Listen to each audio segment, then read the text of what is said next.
আপনারা নিজেরাই সরকারি দল থেকে মব সৃষ্টি করছেন, আপনার প্রোগ্রামকে জনগণ উস্কিয়ে দিচ্ছেন, মব সৃষ্টি করে আপনাদের ঘেরাও করার জন্য।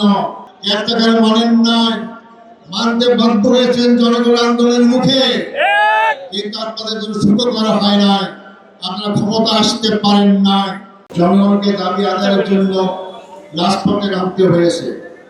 আমরা সরকারকে বলতে চাই, রাজপথের আন্দোলন কিন্তু আপনাদের জন্য ভালো বার্তা দেবে না। যে গণভোট আমরা সবাই অংশগ্রহণ করেছি, প্রায় 70% লোক গণভোটের পক্ষে রায় দিয়েছে।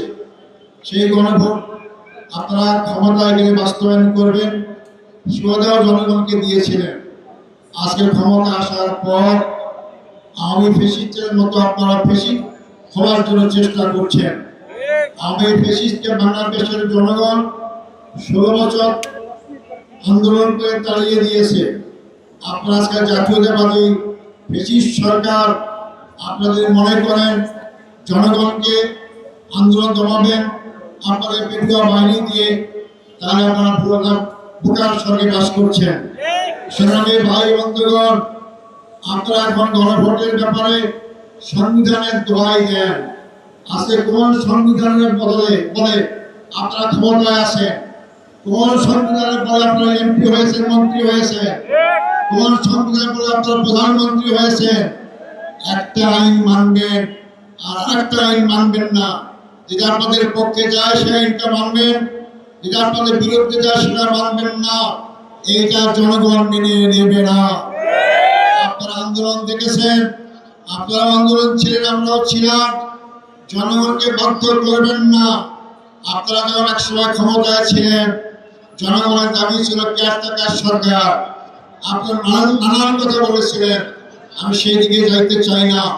কেয়ারটেকার মানেন নাই, মানতে বাধ্য হয়েছেন জনগণ আন্দোলনের মুখে, কিন্তু আপনাদের জন্য সুযোগ করা হয় নাই, আপনারা ক্ষমতা আসতে পারেন নাই। আজকে আপনারা ক্ষমতায় কিভাবে এসেছেন বাংলাদেশের জনগণ জানে। আপনারা কি পরিমাণ আসলে আপনারা ভোটের রেজাল্টে কারচুপি করেছেন জনগণ ভালো করেই জানে। জনগণ থেকে সম্পূর্ণ ভোট দিয়ে আজকে আপনারা ক্ষমতায় নাই, আপনাদের পায়ের তলায় মাটি সরে যাওয়া শুরু করেছে। জনগণের ভাষা বুঝুন, জনগণকে মাঠে আন্দোলন করতে বাধ্য করবেন না। এই জনগণ যদি আন্দোলন করতে মাঠে নামে, আমরা বলতে চাই জনগণ দাবি আদায় করা পর্যন্ত রাজপথ ছাড়বে না ইনশাআল্লাহ।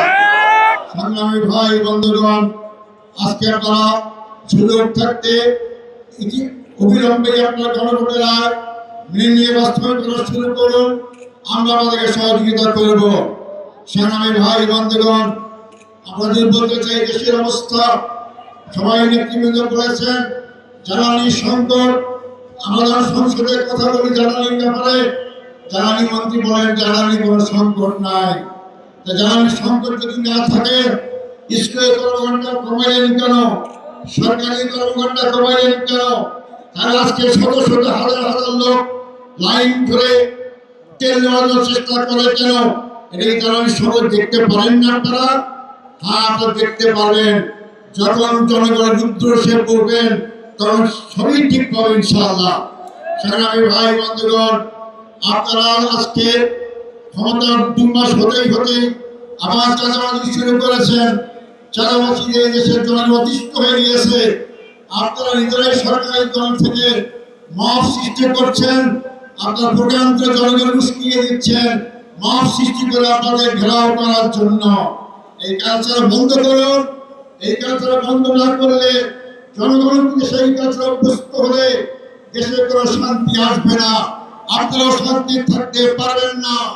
সংগ্রামী ভাই বন্ধুগণ, আমরা মিছিল করুন, ইনশাআল্লাহ শান্তিপূর্ণ মিছিল। আমাদের এই মিছিল যেখানে যাওয়ার কথা সেখানেই যাবে, প্রশাসনিক যাবেন। আমরা বলতে চাই এই গণমিছিল আজকে শেষ হওয়ার যদি ভালো ভালো সরকার মেনে নেন, সংসদ চলবে আগামীকাল থেকে, সেখানে ঘোষণা দেন যে আমরা গণরায় বাস্তবায়ন করার জন্য সংবিধান সংস্কার করব, তার জন্য পদক্ষেপ গ্রহণ করবেন। আমরা সংসদে যারাই আছে আপনাকে সহযোগিতা করব। আর যদি না করেন, আগামী দিনে আন্দোলনের জন্য মোকাবেলা প্রস্তুত হন। আমরা হাসিনাকে 16 বছর সুযোগ দিয়েছি, সেই শক্তি আপনাদের নাই। সংখ্যাগরিষ্ঠতা মানুষের ক্ষমতায় রাখে না।